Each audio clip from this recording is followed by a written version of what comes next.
mi appelle télé disponible pour la télé soit 47 no di télé soit 47 avec les simu blona ga sega mi no va do table ko ya do o be kwanji zreka no ko havele aja o la po télé soit 47 téléphone que o ameye do ajoda alo onu sapade si le dibe amona no di dibe no ko ife onu sapia no le gogo télé soit 47 que mi anai mi apono ye mi ase mi si anu goma ela bana ne de do onu sapa alo do for ye amareke mejisi yo que elesbe un to de ka le nyo eklo sele egoma le awidum mareke mapo dudua etepe anyabo uduna wo nyida alo untibi na ngido que na gogo télé eswa 47 que mi anai mi apono asilasim ye mi ati ajira musiano do ye amola twedipe aba wo ajobabo yo na nyado kura ugbe na nyapo fiashi gashike yo vobe venchina mi na yale aka bi juro na nyada ka beruma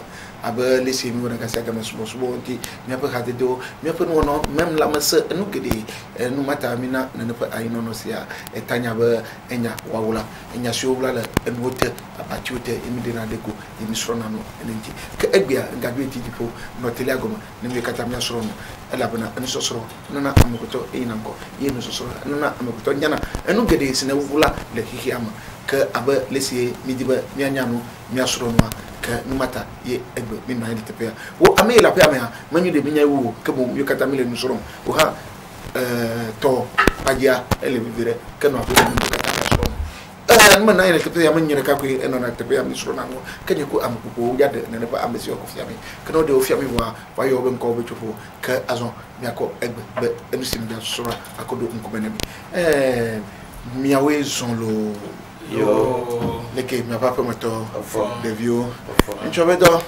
mi o le doji mi la zona jija akoyaka eyo gbe ma toji echugo funya ke ame yo le telegoma do ma hinya ma ti ablo ma kisinko ya ke ame yo le telegoma bugo to me kisinko ke la de ko na amo sibeleke Monsieur Jassou Blagna, on a be imam Wega Kofi Abdallah Mousso Palime. Donc à Mifiona les Iekonia, Mifiona les Facebook, YouTube, Telegram, WhatsApp. Kengwen Bafiona nous Kukuleke Ndapi. Do amobo Chuk Palime ava tepeya examia potia amafa menuveve ku subo asubo mawo la ko rek mina te pema ye wona ke mawo ntone dum so na wana edwa na wa yinko bia fo bubuto no le konu ajo na jina ngwa amo yo telegoma amade mi asimba fofo ya yibi aje simko ke untola yonko d'accord quoi enyene pasteur Boboli me subona de église missionnaire Christ Vie ni le Cove de préfecture de Legbasito et 1400 mètres aussi maintenant 6 avec bas là on est que oui le doji mi do ko ela bana ami ira chodo ko ya savo be ya tutu kwa que to kare o zayamia do mahi o hala tiano ko makabe ka que le jomobe ya tutu kwa na mi asoro no echu mi apa subo mi apa de ko ma que ma wezon lo wele doji yo mi apa télé disponible que abel c'est mi jesi mi apa fu mi apa mo ule bonya enyu jogo bi to hena mi me kare gibe wa me ala pe me o ha ne pe enusia enyu jujo no be mi kata mi ano télé agoma mi asoro no kana mi ano télé agoma mi asoro no télé agoma nga ya fide ko mi asoro no ye mi anya no ela bena ne le globe enyese wunu la ko nu ye le globe mele etepe o ela bena o ba ala bati america masi mesunio ke na mi bole jua ke mi abasi ela ti ati ke no télé agoma mi kata mi asoro encho kuda sivaya mi eno nusoro ke ni mafa mbojo mi ayin koye no nusoro ba do te to ba amo yom ye amado biam epe me ya ameyo mi biam epe me ya que Mija Yinami, elle a bena imam Bachaga, que Mayako, la Yudiba, you are sort of Bachanti, que Mija Yidi, Gaka Chomba and Chamba, elle a bena, Mebia and Yade imam, et Mapo, don't take boy, Mipo, que no matter. Miayi na nepe enyagi ye wadonti ke na ehia ba miaba pachama yaja miabaji no mehia meponyewa ke nchoyi bona miatia yifa imam encho mebia o nyaba biare enyayi mebia o enyuba aba lesie yona maude ye kuhede ka verota ke abu bosurubami que no bosuruba adomia aba enkeke ameton le naminya ba nana bon keke ametoma le ngongol ko pe aba nfafia no e de fia ba enno bosuruba domika ke enno bedura no mawuyon que efia ba makula bosuruba domo nkeke ametoma que le enu so so ba ni nko yimia agleton me aja le global fima o global agleto eku ho nekua ekuma ya no evia ku donc ekuma ya no gaka le ba fima ya lodode ma ele tepe o ela bana menu ku andon to blo nu kata yo na to ya menu lododo yenyu ya tonto ye agleto to ya evenu lododo di ba la de gomna Kafka jina ma mi bio be agwa ko nfa ba na bi dolo kata ibe to amekotia ki mo do na ya ki ko fe mo amasasra ba kwa mi nyoko pasoro so ima Allah akbar si wele kele nyanya menamia monsieur Jasko bi nya be bien clair munye le globena Yesu muko Bible nto be nu fiafion so kuro nya ki Yesu blanc et le fiobe imako bon et nyame vobio Jonas toi Yesu nto blanc Kwebe nube si wele ke Jonas no akpabe pour de ki ameton zameton agbeto bi go yichan ya no anyigba gome ki ameton zameton yemi asokpo bere Yesu bi nkunuma pepepe ye jao eni ya pepepe jao de même nene Yesu de même ye blanc pepepe tout ye jao yemi nya ne be Jonas muko esie ke akpamia ena akpatro va trido éduqué bon ou de da que les Ninive voit et pas Irak bédé donc arabo be et Amido et Maudon Jonas na bon Yesu be nkunu e je ya fifia ole biombe et agletoyare et be ou Yesu bebe owu abreto be vi e bebe owu Yesu le Yesu be lo de me ngati mbe won ya e lo de munyi enu tonto we le mi atro pour vidéo am so vidéo onto da YouTube ki mi lo ki so aka ni so le YouTube yi ni ma mena mi pas son toto cha le d'accord be e lo do doma e to vona nu ke jon toto e to blen parce nele Yesu a elagbe ye bele bionya be kemi jibe miawu agbeto be vide neveme yibi mi winya tipiri ebe lo be toro be owi ebe Yesu lagbe vole to si eveme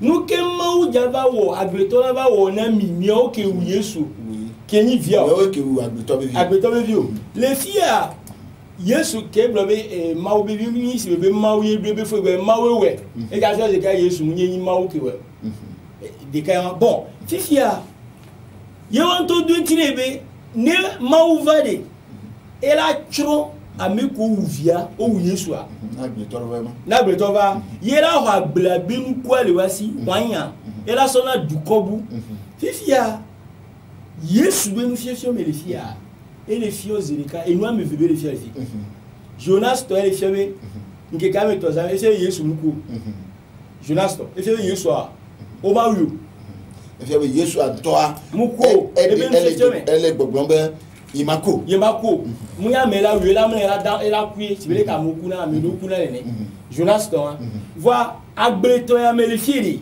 Yesu bali fiemi bina di be yebe kuwa muyi ma obero no enu ke agbeto ya li fion agbe benu fiefie de agbe benu fiefie to vone nya ke Yesu ble fun Yesu li fio li fibe ye be kwa munyi mawo be lonu e fia ba amo le die we ya wi apagbe e no na mawo java vanger mawo java hononu mawo java tout fait barana me ko wi la bia hono mawo mu yira o e ba java chro nenyu o onu ke mawo lo enu wa mawo la yira we ma ba chro ye enu vegon ke Yesu ba fie mi so to agbe benu so so medi ebe ola ho agbe bolo ale wa si ola sona du ko bo ebe o ma ga po paradis on neyi Yesu be kuku Paul le fie be Yesu be kuku e la plo yi paradis bon fia Yesu ale fie be amere pe ke ji e be ku mai paradis o enu ke parabole de vie e le fie be ola ho agbe nu ko ale wa si le royaume de Dieu jipo fia lu pe ola ho le niasi a sona du ko bu. Et c'est pourquoi et nous mentir que ça dit mi jibe nia wu agblito bi via ola ho agbebo la miasi bon Paul ya le fiobe Yesu be kuku la kpla mo yi paradis na mo ho sepia le romain bon fi fiare Yesu ya be amere pe ke site be ya wu ya enwe na bola ho paradis so abe jibo fia pe ale wo si ko site bola wi ola so na mi buo et bah me comme dit voilà où est Yesu donc nous j'ai fié et les fieux et quand go bibere Yesu et ma ku munya me ya wi et la ku ya fo munyi wa mo le ya wi Jonas to ma abrebe mi fi me Yesu ya fi be yebe ku a munyi ma obe loro ni o amme barawe joni wi et nous na yebe ku chama kpla me paradis o me ke bon ela no la ho jipo fi adupe bon le wasi voilà ça bon ne mi o mi le ho se bebe e kuwa enyo et la première quand on met ko sebe ne mi se bo Yesu quand et l'autre do ya me avec ko Yesu bo mai paradis ale l'autre do ame et je me dis que l'autre ne be ku be e chama ye won parce que l'autre do paradis mo elon de enu manu di akwe mito bolaji mayo meko miti amato akake eligachi ajo Pastor, akwe Pastor, oba oho akbia de wasi akona amabubu awo akwe Pastor, kaka aba Kristo to dumia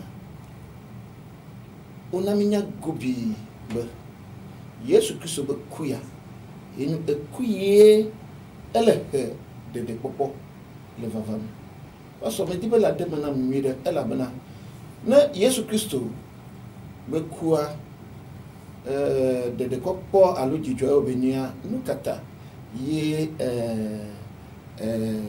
Juda si cho Yesu Kristo dasia Yesu Kristo bloba ela mabe wa de amapoto vida de asi kaka babana amila dwe asi elabana menava amiana di omeji hago ekenyu nukata ye Yesu Kristo ekusi okata la alega ke elesba fima epufido Yuda ye la pobo ke Yesu kwa Yuda edekave nukata ye ekwa enyu gakemo fasi pele Yesu Kristo ye obe ndepa mia epufido nukata ole no okay mi dak bena ma me dak bena Yesu le didi ko polo ma beta na ma va na me nyadia di manati ko polo ni nya bena agule de la menya mau kona Israel tuko bena wowe na de popo yo die de popo na to abane keke wa aye wo Yesua igbewana no ji na mfini aye wo Yesua apeto Yesu bena eyata wa de ho safi ma khenye to yo na wuti pofia do kuya magbona mowa o ko safi ado si o ko fia do kuya do si o konna amabubu emi akpo bena le ti ma menye Israel du ye gboro ti mo ga ke ame yo le dua kpolo gamama e gomenye bena Israel di gebe kpolo Yesu do ye Israël gede bode de et ma apostolo yo veo que Israël vionyo et que ma edifia jereka bena Israël bulolao nunola gan agbansia lao farisito yo ho na nyi de Mose me nyaji kuyamea amama aussi o ko enya boloke na moment de popo o ko de aussi et de côté ma donc déciment totia so ale ko le jayin ko ba trop va mbo de mo vire na trop de yam na vire ok Israël du quoi va fima ma demande si on parle de coucou mi ko Matthieu magba tabla vote Matthieu magba eta blavé bravo vote vote 23 pourquoi me fait amave Yeshua les scribes et les pharisiens sont assis dans la chair de Moïse. Yeshua benade pharisito pakple zaduki pharisito pakple agbanesi alaode e yawe nanyi de Mose me enyasi kun ti be ne wa gbulo ma unya na mea ntete ma ko ne pharisito pakple agbanesi alo amemao ke yewe dipo fiadopia lewosi obe yewe vuna dipo fiadopia ma gbona mo to ma unya gbogbolo me yewo gbulo Yesu lebe wo ho fiadope ma sa fima ho ede osi enya ke yo e glonela wo ho ede osi wa kona duko bubu ikate ku gere ekemala le nufia ma me alo lododo ma me a to menyati principe biblique to menyasi ike le menye nu tata yo ja ho fiadope ya me safido osi akonamo menye be do me da paradiso nu tata o ja ho safiado osi o e ko menye bena le do magba no me ikpo farisito tro ti me subo ko Yesu donc me gagné yowe ja de pe fanya na mo gakea ameda de pe fana ozo ye le tepe mala nya pok gobi de biblan toche gbole bena o va to agbansi alamo nuno lagamo o va to yo wota pepe nya tepe be yo awu Yesu ale Johannes magbale ta me yuleke pour bla en voix cheke Johannes eta ami de ke là ne va acheter voix cheke 11:49 Kova 52 kaka nuno la kayafa benade nyato ni mele nu nyawa elle ba me de kanaku ne duare batima nani akema nye Yesu bro bena nuno la gan o alo agbladik polo o be yo no uviala le tepo mala o ta pepe nya tepo yo do bonewi aye le bible la me ya quoi le Petro eva gbonde Yesu bora fire si abena kayeme ke nya o pete joa Petro no tepo la tito gang comme ya amedo no tito gang comme o po Yesu la tito gang ti ke si abena Yesu no tito gang o po le bible la me ya Matthieu magba le tabla va voir Andrea ari Matthieu to ikenye Yosefa eva va ho Yesu no ntila ko va di ye Petro le nufia de doma gban ga im ho adoli Yuda tepea Petro nufia bana no watia me de ho adoli Yuda tepea ame adola kplo yodo anyi dasefo de nu yo keke joka ka va do Yesu me tititi kama de bible amala nu ngomuno adifia bana Yesu ku ye me dibana na ma dasile simonti ma va mi amadu dagba me di ma de na na me na nya ni ple titi pe nu polo leke nu babla ye le ufia no ke gbaja iko alo bono fia bono me diba duko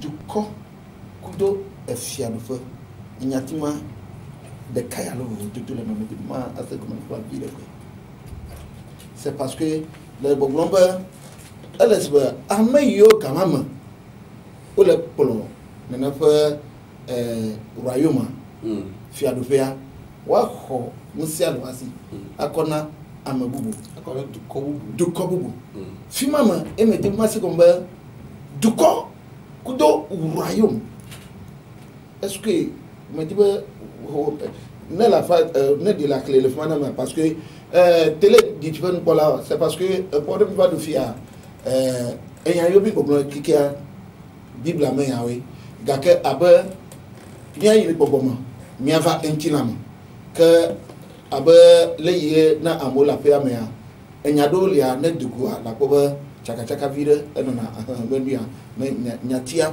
c'est parce que du corps kudo royaume mais dit ma assez enyatima e goma ne mi akobede parce que ni ntime bia ma de comme na vire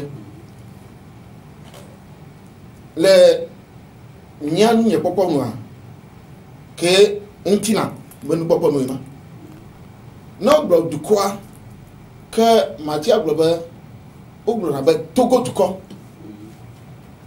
ye wati aglobe Ghana du ko e fiaba du ko ma vono be fiado pea la pobe fiado fa poroma agokoli be fiado fa donc agokoli be fiado pea non globe yo ko azipi le agokoli be fiado bazia donc bon je me carry ba wa globe yo akwe akona du ko bubu donc e fiaba non ko agokoli be du quoi anti ni timbe de comme na inki on expliquer nous non ko agokoli be du quoi fiazipia je me carry wa tia ko na Ghana to c'est parce que du comment vous mata me dit ba enyatima me fima la si je l'ai dit dans vie de madame et les que ni dia dia nyonto Israël ye quoi de popo da tso ba ke amete ameyo le tu Israël du quoi noa amemao yo na unse yo ko dipo fiado ko ya ma unse ko darodi yo ko na te de gba mo so me titi amemao de du quoi me sigbele ka kokoli nye fiade ngotia o fiado feya de nous non la nous non la gan farisito la gban le fiala wa wo dipo fiado feya me nya de aussi o fia zikuya nya gbolo zikuya chef de Moïse o de aussi kona amebu kenye Israël zio ye mau wo nye duko bubu agome nye bena ma de gomele nous ka voye Israël nye duko do ta Israël nye duko Mose magbale velia Mose magbale velia tame yu acheke Mose magbale velia du soif tame yu acheke buku ameni ko yama to 4 à 5 ans Mose yi maobo bo va tourner Israël jo benari Mose e maobo bo va tourner Israël jo neni se maobo neni se ye pegbe ye mi le ye menu ba bla madasila ekma nya zuduko fiabana o ma te zunu yi ko nyetsa no be nya zuduko ma gama mrafi de maobo ma ona domi duko ye nyanye vosala le fiado pa ekma Israël me mau me enyale dasi to me nuba bla mele dasia ye wozu duko na mau me duko na mbeto mo gomo sesemu duko na mau velia ye wo ye oko fiado pa oko vosala o me fiado pa yo zu fiado pa titiare amomo kenye duko ade Yesu le bobula banade wa khofia do fuya de nyasi ifia oja kof fiado bia akoni onyu du cover te bo akọ fiado fero asi khofia do fuya do aussi akona duko bubu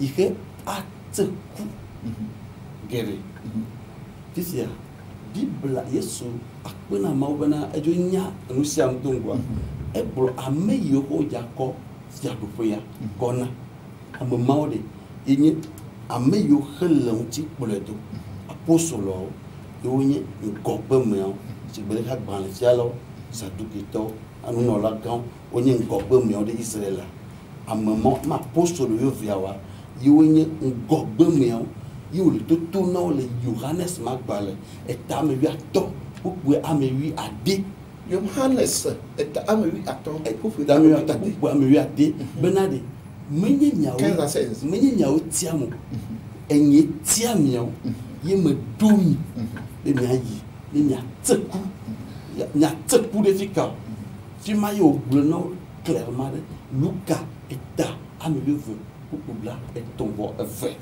Luca tamu popula tombo benade raswe magavon nya fofo pue be ni be yako fiado pe yako nami Yesu no kwa fiado pe Israel sire amaka wada ko no ebe raswe yako na ebe ameke lomula elena nyenya madasi no me lo Yesu wa mo ko sebena fiado pe ya ko na raswe apa meja yi Imam Abdallah go wa ke ngwa yi Imam Abdallah go meja ba bi on yare la adon chiram ke ngwa ma bi Imam Abdallah go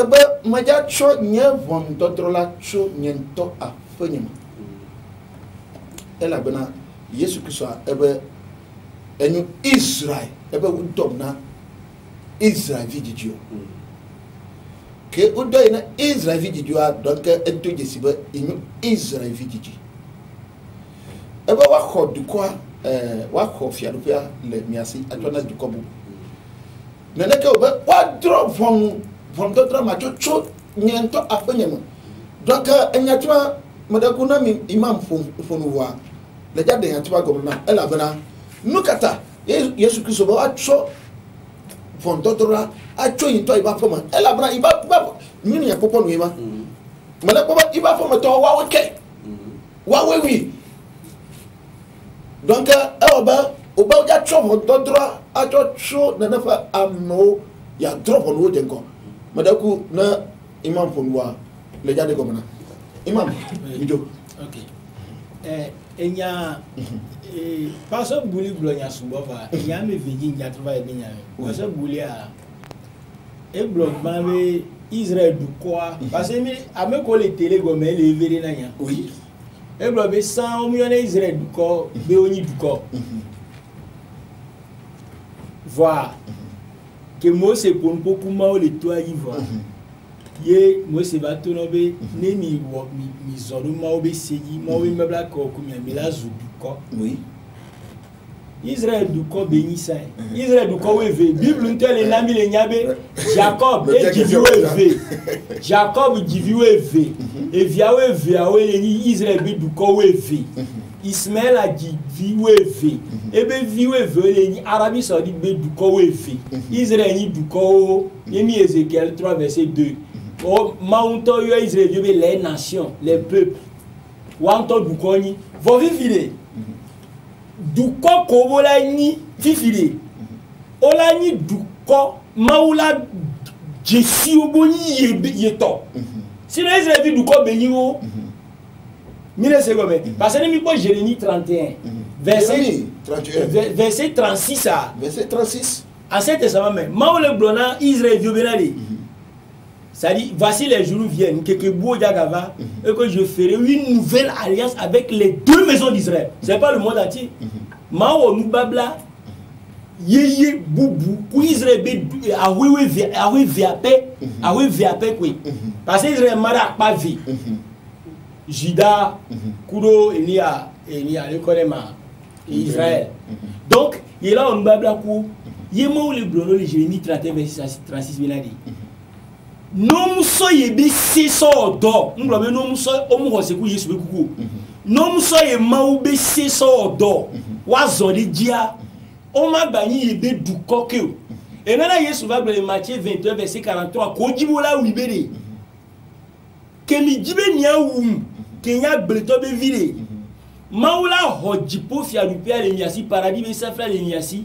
Prophète au Miame Kovana, les prophètes, moment Bavan Israël vieux mais que. Voilà, son a du Kobu.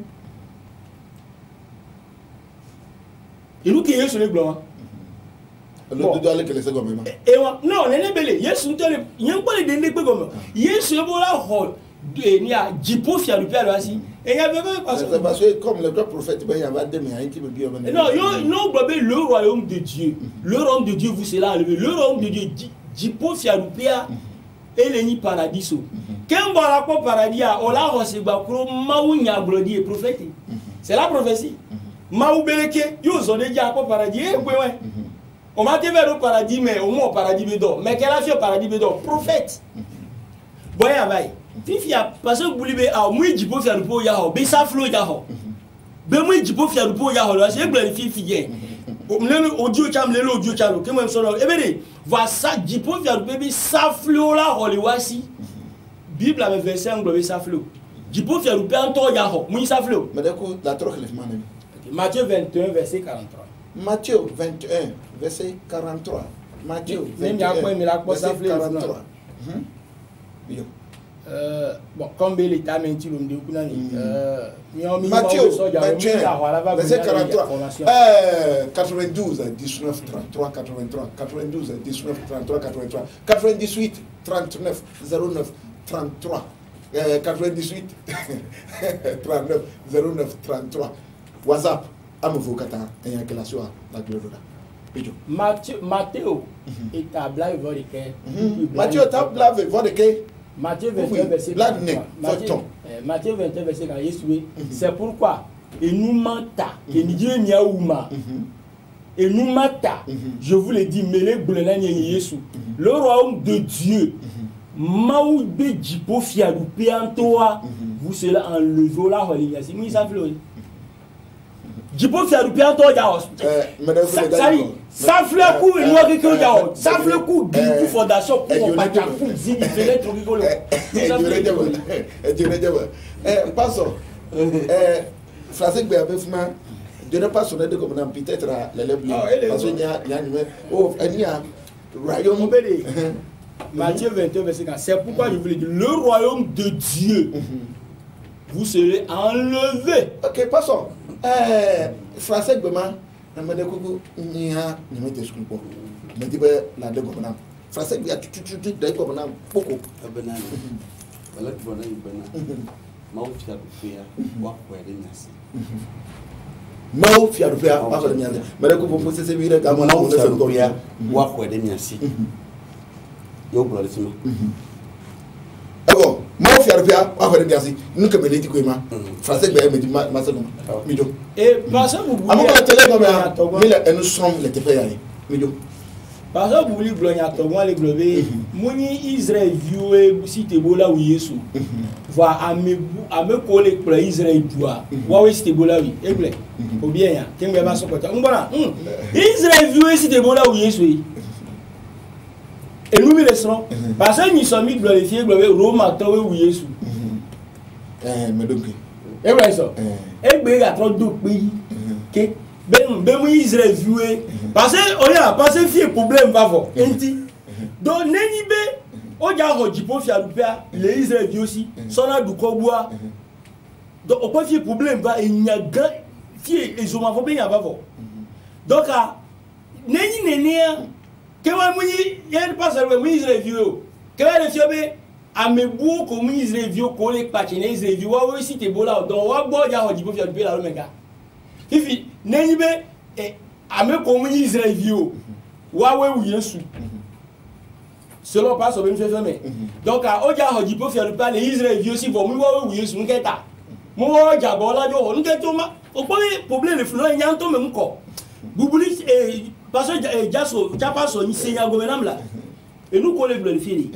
N'est pas Luc 22. Ouais, d'accord, amène comme ça. N'est Luc 22. N'est Luc 22. Verset 2. Verset 2. Yesu nous obéit les sacrificateurs, les souverains sacrificateurs. Ça dit Israël be avosa nkonolao et si wo imam mo ne. C'est fada on ne. Israël be amegan ko no be levia wa. Et nous nolao. Hein? Il cherchait à faire mourir Jésus. Ou les djiboula ou Yesu. Moi Romain ben yalfio. Voilà, et là quand il Pilate dit quand Yesu a. Pilate il marqué en passé un peu nous voit que Yesu ore. Pilate qui est Romain, Romato qui est gouverneur. Pilate est le paquet. Le président Gabouamele et Yesu bedoume que moi Israël vio. Et là Yesu mou y venu hospitalier parce que mon do Yesu ne. Va Israël be korola odi. Wa we ve tona Pilate be ni Yesu. Et là on est tati Barabbas. On est tati Barabbas, non est Yesu no Barabbas n'était pas. Barabbas qui est fait ton gang les doigts mais. Boko Haram gang au point mais Barabbas. Donc les filles allez Luc 22 verset 2 les filles Israël vu toi c'était beau là où Yesu. Les agbelebe lo do avec Yesu les chebe Israël viu ke gbe ya wi wo pe le prophète o yo si te bola ga wi cha yene le bio be ni ma u vanu ke je ono on to be ma la chro yo Israël viu e le Dieu le funeli by Jean 8 verset 37 à 39 à Jean 8 verset 37 à 39 Yesu le bio be na di ma Jean 8 parce que il est amola se me dali verset 37 Jean 8 verset 37 Laissez-moi, mais on le globe, verset 37, ça va. On le globe, verset 37, je sais que vous êtes la postérité d'Abraham. Jean 8, verset 37. Johannes, et ta meni, coucou, blandre, va, je sais que vous êtes la postérité d'Abraham. Nia Israël, meni Abraham, be djidjime. Romain, on m'a Abraham, be djidjime. Mais vous cherchez à me faire mourir. Vos miards, Israël vieux que ni Abraham bédjimeri, que ni Jacob béviori, ni Dieu mia ou ni Yesu. Parce que ma parole ne pénètre pas en vous. Donc et ni Yesu be ma ou be nya bobla moule mia me domu, moule domu mia me. Mi me hoel. Yesu le bloli 40 me bédi. Jean-Luc maintenant vous cherchez à me faire mourir. Fi mi mia ou ni Yesu a. Moi qui vous ai dit la vérité que j'ai entendue de Dieu. Et vous ferez les œuvres. Mais c'est comme ça dit, si Yesu le blozekabe, cela Abraham ne l'a pas fait. Abraham ou Meki Mao Dodore Boko. Donc Yesu Fiobenade, à Mojibone ouye. Gake Mao de Vabone ouye, là, mais les bénouvotas. Les lodos de bas blême yame. Donc, à fier de moi, Romain, oui, Djibola ou Yesu. Kaka Pilate le bé. Et là, il y a Matthieu 27. Pilate descend. Et le tournant Pilate obéit. Yesu a tatine Djumba ou Naken. Donc, Matthieu 27. Elle a été dans Matthieu 27. Vous voulez le même lot. Même pas Matthieu 27 à. Matthieu 27. Passons. Oui. Non. Bon, il faut elle a maintenant le pédalier. Oh, il a la papa. 90, 92, 19, 33, 83. 92, 19, 33, 83. 98, 39, 09, 33. WhatsApp. Matthieu 27, verset 19. Pilate tombé son. Mais il a dit Romain ou Djibola ou Yesu. C'est vrai que pasteur Boulé Blanc. Israël dit Matthieu 27, verset 19. Pendant qu'il était assis sur le tribunal, d'accord que Pilate olé, et bien, Kodjodonobe et Fiozikbiadia, ne pas dro von Yeshua. Sa femme lui fit dire, Pilate besson, et dombone blona, Pilate okeni son abélé. Nous on a bonné blonabélé. Qu'il n'y a rien entre toi et ce juste. Et au soigné Pilate dit, au coup Yesu qui n'y a menu à me djadja, me nuea. Au coup à vous d'aller comme le cul de moi, à vous dire comme le cul de moi. Au coup Yesu Christ qui n'y a me djadja. Ya. Vous n'avez comme le mien de moi. Car aujourd'hui, donc, il dit, j'ai beaucoup souffert en songe à cause de lui. Donc, il dit, que les dromes, que moi, il est coudron. Nous doit subir les drogues comme Yesu dit. Et bien, que sont ainsi, ils ont tout Pilate, ils ont kéré. Maounabe les alomé, maou fian fou, Pilate besso. Et drogues, les que soit, maou les fiens fou que bon. Maou le fiafou, Pilate, ben ça. Passons pour vous. Oui. Israël de quoi? Israël de quoi? Waouh, Jésus Christ, allô, du quoi vous? Après, du point nous parlons. Israël metitio. Madame, elle gouverne notre Gina, la banane. Israël ma metitio. Yoko Yesu kwa dasina Pilato Romato et Romato clair de atito ganti. Ye fiye imam Cletia bena Pilato mesuro pofula nomea. Nene tutu nya yema. Obeke Yesu va do fimala. Yesu me troya pomo. Que bon va clair dio titre que tongue ta Yesu ku. Mais Dadjo, trouva. Niama, c'est parce que fique apa débat na ina ne wana biba do afire ke majibe ni diba mi ase yade koma ma ba trouva. Mais la bi ofia ba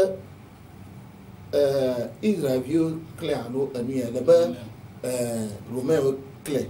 Donc on connaît Pilato et Pilato connaît Romain. OK. Badaku Bible Pilato Romato. Badaku Bible. Cho Bible do pe dinami nami amako.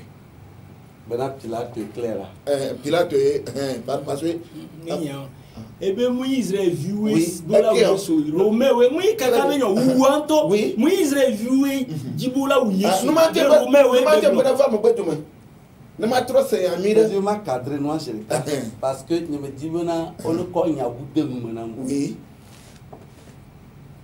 et comme au coq benam tout banto me non noir comme de be Israël me blola farisito agban fialo parce que nous non la gan oui aya o wotodo oui be yo awu Yesu oui menye Israël du corps me viwo e go bena Israël blola maola yewe nani de Mose me enya gban me aka me na popo nanti oui donc ne on va globana mbe menye Israël viwo ye klewa nye menya fika ye Roma menya to nyana nu nyo siro e go menye bena Israël ma metitio Israël ma metitio yo ko Yesu dasine Romato ye Romato yo kla Yesu de ati to ganti ye Pilato ye le Roma du quoi te fait le Israël me dumia Pilato e nagbe ye démon hafi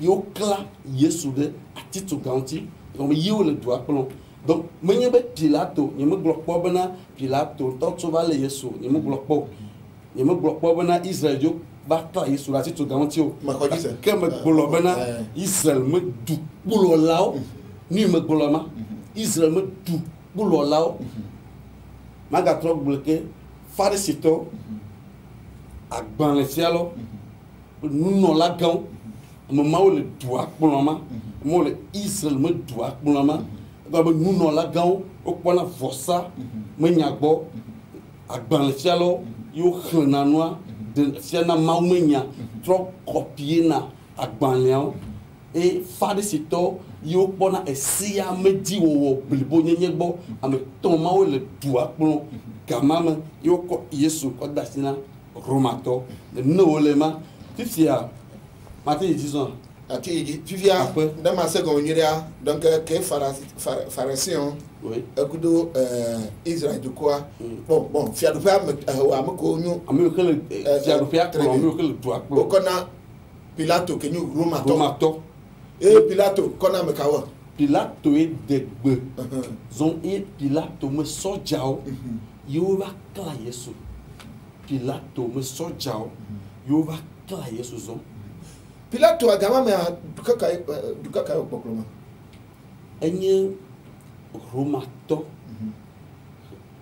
Romato le du Israël dire Romato do America là tu me préfet to oui yeva Israël me doit pour Israël ma pas donc ambassadeur ni a quoi ambassadeur bon gouverneur voilà gouverneur le terme mentor agora akpada la Hérode tiel akpabu plon Galilée an Thomas Hérode tiel plon Judée a reçu là ye bro Pilato le ye que ole Roma du quoi te fait gamamela ye kwe bomo na demo bana on clame alors on clame nous mataye yae décidé doema donc ye le Roma du quoi te fait gamamela.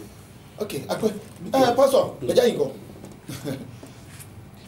ou bien population en gamamela nous voyons là que Jésus Christ maka yaka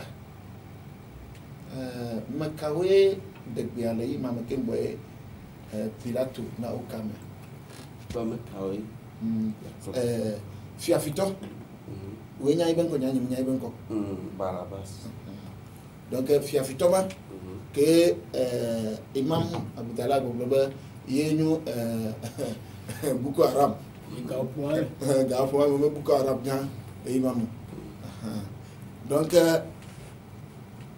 Pilato edibia poba mekaye aka emeke da se e bana Pilato le popomba niye poko malo Pilato le popomba ame anyu Boko Haram ame ya Boko Haram ame ya manyu Boko Haram nukata ye maka ame ya adasi ame ya donc ka mio to mi chan ame ke waka ama ko biaba mekaye makala na fa ame via duma fiafia kudo ame menyu fiafia me de kuku me diba manya ba mekawo parce que mekawo degbe Matthieu Magbale tabla votre pourquoi me blave oui les principaux sacrificateurs et les anciens persuadèrent à la foule de demander Barabbas et de faire mourir Jésus. Et comment Bible est clair.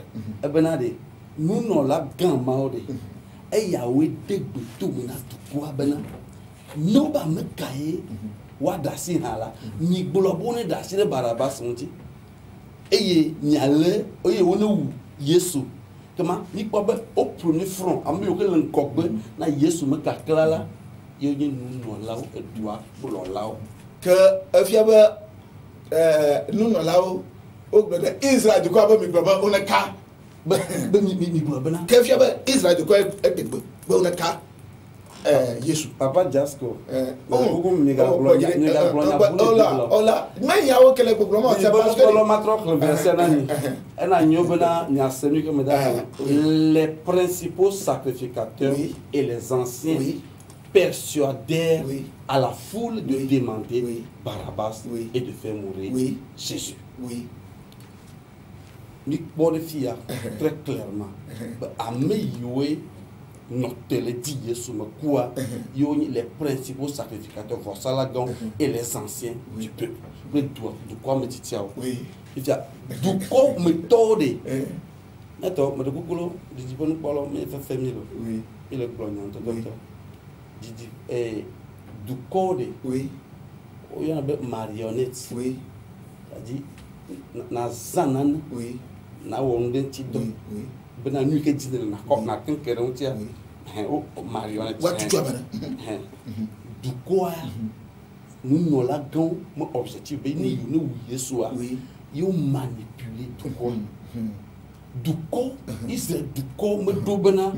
You know Yesu bana gari Yesu dava Yerusalem antore du ko le do pa bana de Hosanna natiala oui et déjà mal gars voilà yema donc du ko de ono Yesu nous no lawa yo mo no Yesu papa just comme dit bana de ya mi tu kira ko bien le malo me dit bana ma de nya de me kafi gamne su daniel gamu suna ka de fiadou pe me khokho le safi me nyanti oui agbani mantena bo jiri nga e go me ni bana bible la de sona bible oui Yesu benali de popo yu la to boto de popo ça dit ne beaucoup dia afina semia de doit trouver beaucoup de afina seigneur que problème Johannes Magbale est amené beaucoup bla evvo evve elle beaucoup benali de popo de yu da to boto et si ane ben ne va faire si vous blo ma ba o khofia do pe ade nyasi de mito nye be na be asro bi na just be na amaka o le nupopo no e to ma ne po fi ma na po bolo bro na agbele di pola yo le nupopo na agbele di polo e to ma de me do le bro na e si agbo fo ya me gal Israel ma Israel kotia bo na de po ko ke Yesu le bro Jean chapitre 4 verset 20 amoko le wa pe amoko blo yo me le se Yesu le bobro Johannes Magbaltamen beaucoup bla evove benadi de popo de Yuda toboto e numa taye ho fiabu fia me safi me galdo pedi me safi de Israël me nous no lo sidi o ga ko na Israël vibu buyo he nye Yesu ma pon solo ike Yesu bana mauto dzombe ya ko fiabu fia ko nani titiade beaucoup kae bolobena mani yo ko na beaucoup de me bolo ok eno amo le télé comme mais elle nous sommes t'as pas que me bio pastor nyatile que me bio pastor yonia enyuba pastor nami nyanyamba amechichio ololao sio onno du quoi oloma o denu to mana du quoi ba mi globa una clan Yesu Christo no adasi Barabas no adasi Barabas donc efioba na mebia donc enya mebia c'est parce que efioba le Pilate ba nkumia ameyo le wila do ba mi wianyo Israel no la do chelo ni magbo ni magbo ok eno Gabriel taba chitel miati Imam Abudallah eno Imam Abudallah on avait Gabriel chitel miati vida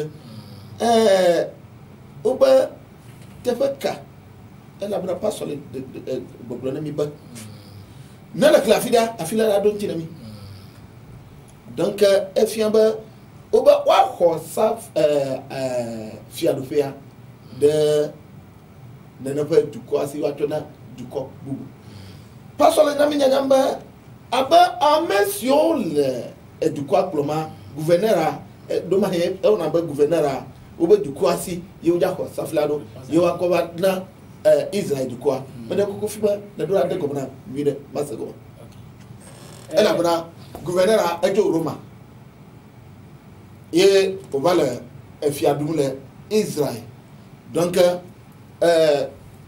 amigo plola ko no ho Israël du quoi sia amoko no na fa tibia obo akọ na fa dipo fiadofia lo wasi mais fima be diba la trop de comme na ma se nyatia comme bon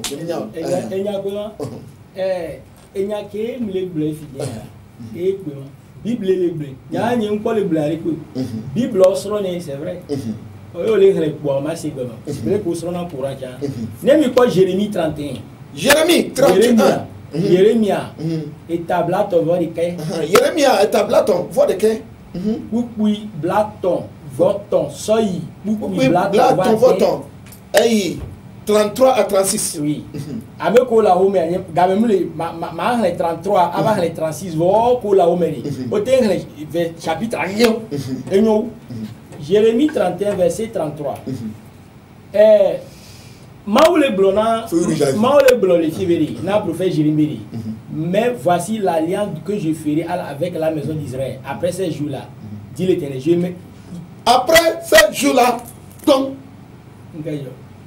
moi be ma fion afike le fio bo pas so be fike be globo du bon fio du père Israël Dieu c'est bien OK do très bien Nebi quoi Jérémie 31 sauf verset 33 sur 36 dit 36 ça comme vous le gamelia voilà si ces lois viennent à cesser devant moi ma le globé neye ma ou yebe et seao on balé on donne les Israël doméa dit l'Éternel la race d'Israël aussi cessera pour toujours d'être une nation devant moi. Israël be beaucoup chama bani eni mawa pembe beaucoup le ni mawu kunye même. et Yesu va douper ko si te bola oui. Mais donc on va trop le taper la degona. Jérémie 31 verset 33 c'est 36 à Jérémie 31 verset 33 à 36. 36 arrêt.